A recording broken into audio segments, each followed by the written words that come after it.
Hello मेरे प्यारे बच्चों, आप सभी का स्वागत है।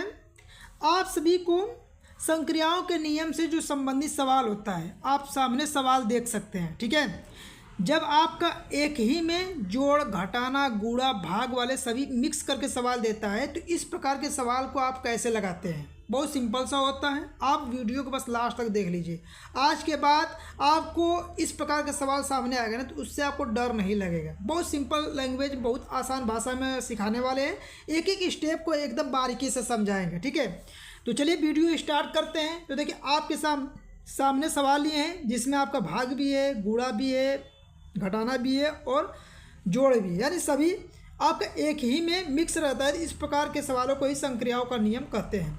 अब देखिए इस प्रकार के सवाल को आप कैसे हल करेंगे, तो आप देखिए क्रम याद रखिए। इसका हल करने का जो तरीका होता है वह तरीका आपको समझा देते हैं। सबसे पहले आपको क्या करना रहता है, सबसे पहले आप भाग वाला को हल करते हैं। किसको हल करेंगे? भाग को हल करने के बाद दूसरे नंबर पे आता है गुणा, दूसरे नंबर पे गुणा को हल करेंगे। गुणा हल करने के बाद जोड़ को हल करते हैं, फिर उसके बाद माइनस को हल करते हैं। देखिए ये क्रम समझ में आ गया ना। सबसे पहले आपको क्या करना है, भाग के बाद गुणा के बाद प्लस करना है, प्लस के बाद माइनस करना है। चलिए आपको समझ में आ गया होगा।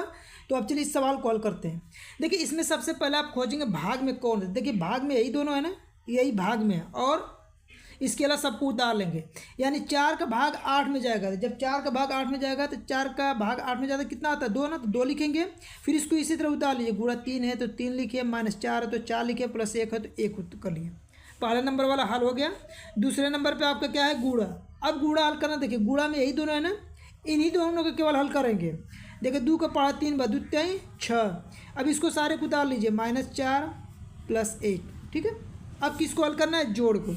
अब देखिए इसमें जोड़ में कौन कौन सा है, तो देखिए जोड़ में ये है और ये है। ठीक है, तो 6 में 1 जोड़ेंगे तो कितना होगा? इसलिए देखिए ये 6 है तो इसके सामने प्लस है, तो प्लस और प्लस को जोड़ा जाता है, ये पता ही है आपको। ठीक है, जैसे कोई भी अंक रहता है उसके सामने क्या होता है? हमेशा प्लस होता है। तो प्लस में 6 है और प्लस में 1 है, तो प्लस प्लस को आपस में जोड़ लीजिए, यानी 6 में 1 जोड़ेंगे कितना होगा? 7 और -4, तो -4 उतार लेंगे। अब क्या करेंगे? 7 में से 4 को माइनस करेंगे, 7 में 4 गया 3, और यही आपका क्या हो जाएगा? आंसर हो जाएगा। देख लीजिए कितना सा सिंपल है। आप लोग इस सवाल से डरते थे, बस आपको ये पता होना चाहिए किस क्रम में करना है। सबसे पहले भाग, फिर गुणा वाला को, फिर प्लस को, फिर माइनस को। ठीक है, तो मान लीजिए ये क्रम से था तो आपको हो सकता है कि अच्छे समझ में आया हो, लेकिन फिर भी कन्फ्यूजन हो रहा होगा कि भाग कहीं बीच में आ जाए, गुणा कहीं यहाँ पे आ जाए, माइनस कहीं स्टार्टिंग में आ जाए। तो इस प्रकार के सवाल को कैसे लगाया जाता है, तो चलिए इसी प्रकार के आपके सामने सवाल है जिससे आपके दिमाग में जो कन्फ्यूजन चल रहा है ना, वो कन्फ्यूजन आपका दूर हो जाए। देखिए पहले यहाँ पे प्लस रहेगा, भाग रहेगा, गुणा रहेगा, माइनस रहेगा। तो इस सवाल को कैसे करेंगे? सिंपल सा होता है, बस आप ध्यान रखिए कैसे करना है। सबसे पहले नियम से ही चलिएगा। सबसे पहले आपको क्या करना है? भाग करना है। तो भाग में देखिए, भाग में यही दोनों है केवल ना, भाग में ये दोनों है। इसके अलावा सबको उतार लीजिएगा। देखिए 2 है तो 2, प्लस है तो प्लस। अब भाग वाला को हल कर लीजिए। 2 का भाग 4 में जाएगा, कितने बार में जाएगा? तो 2 बार में जाएगा। ठीक है, अब गुणा है तो गुणा बना लीजिए, 1 है तो 1 बने, -2 है तो 9 हो गया। अब देखिए इसके बाद क्या करना है? गुणा, तो गुणा में जो रहेगा उसको बस देखिएगा। देखिए गुणा में यही दोनों, बस इसको देखना और सारे को उतार लेना है।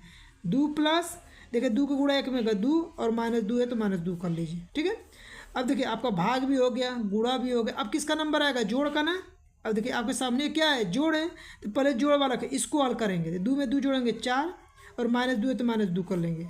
अब क्या करेंगे? 4 में से 2 घटाएंगे, तो 4 में से 2 घटाएंगे तो कितना हो जाएगा? 2 हो जाएगा। और जो यही आएगा यही आपका क्या हो जाएगा? आंसर हो जाएगा। ठीक है, देखिए इस प्रकार से इस सवाल को लगाना था।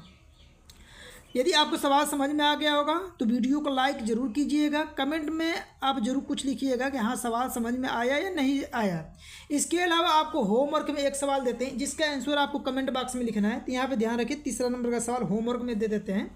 जैसे मान लीजिए यहाँ पे आपका 8 है और भागे कर लीजिए 4 और -3 कीजिए, गुणा 2 कर लीजिए, प्लस 1 कीजिए। इस सवाल का आंसर आपको क्या करना है? कमेंट बॉक्स में लिखना है कि इसका आंसर क्या होगा। ठीक है।